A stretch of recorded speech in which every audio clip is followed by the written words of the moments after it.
this is going to be part 2 on our video about the Chinese 8mm from 1952. Now, from the resources I have, 1952 was the last year that China produced 8mm ammo. And a big part of that was because in 1953 and 1954, they adopted the Type 53 rifle, which was a Russian rifle chambered in 7.62 by 54 rimmed. It's a Mauser Nagant with a side-folding bayonet, basically the M44 Mauser Nagant. So since they adopted that and they became a Soviet bloc nation with guns and ammo, they stopped producing 8mm. So let's take a look at this ammo. As you know, normally I would open up a box for you.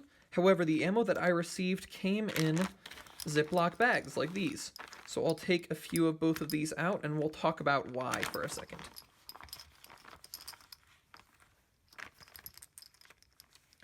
So you may say that it is unfair that I'm comparing this ammo that is obviously tarnished and aged to, like, say, that Yugoslavian ammo that was in these nice sealed cardboard boxes.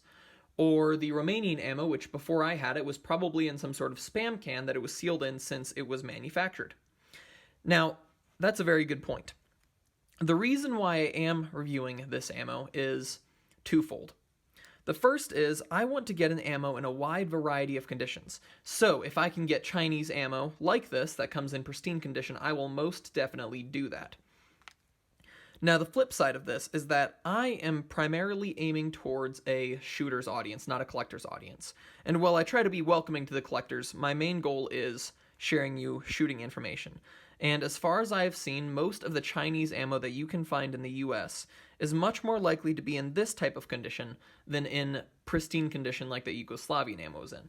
So if I find Yugoslavian ammo that is in worse condition, much more like this, I will be certainly doing a video on that.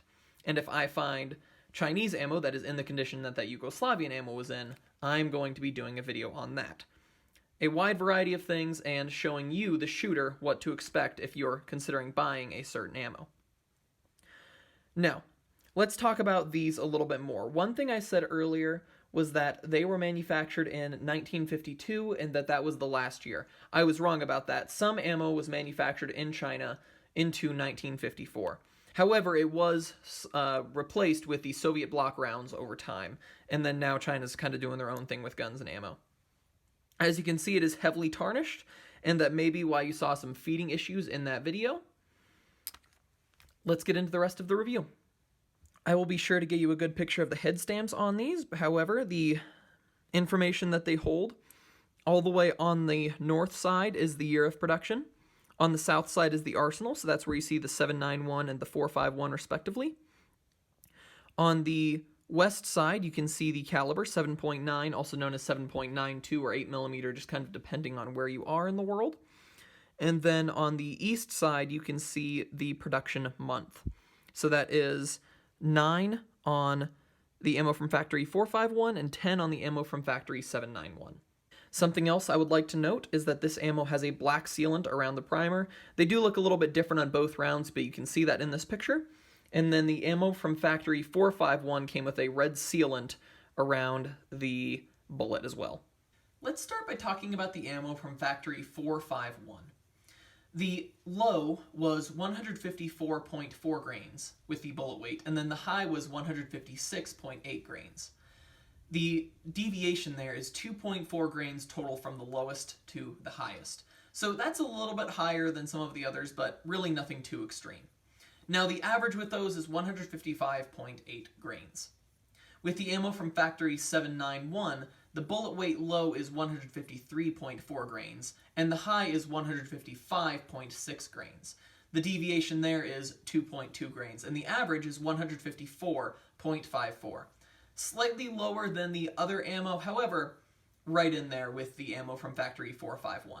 Again, both of those averages are just a tad bit wider than some of the other ammos that we've tested. However, they're all within the realm of reason. None of them are too insane. These are our bullets. I'll show you a close-up picture.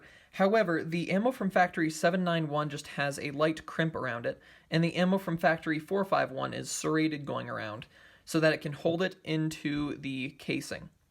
All of this ammo is steel core, and you may ask why I let you know about that. It's not so that you can play a fun game with your magnet. The real reason why it is important to know this is because steel core, when it strikes steel, will spark. So you can't use steel core ammo shooting at steel targets in places where a spark could cause serious problems.